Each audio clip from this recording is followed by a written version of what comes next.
ที่สมควรแล้วที่บางผมสุริมาพระสัมมา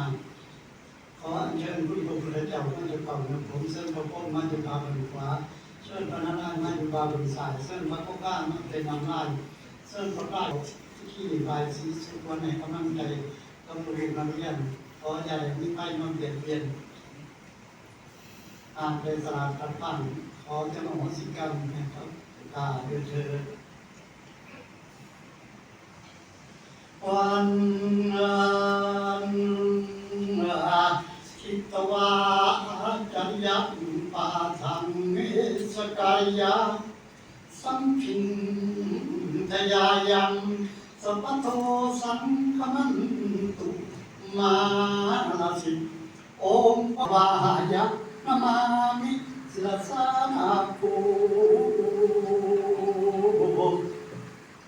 ปัทวิยัง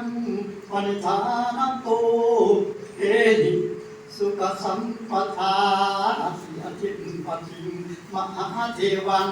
อันภูมิปัญญาธิการกล่าวคือองค์ปรเมศวรผู้เป็นเจ้าได้มาเข้าครองว่ากล่าวบรรดาพราหมณ์ฤาษีมุนีให้เป็นกรรมสิทธิ์และอมฤตบิณฑบาตที่อาเจ้าอันเป็นประธานแก่วงคณานิกร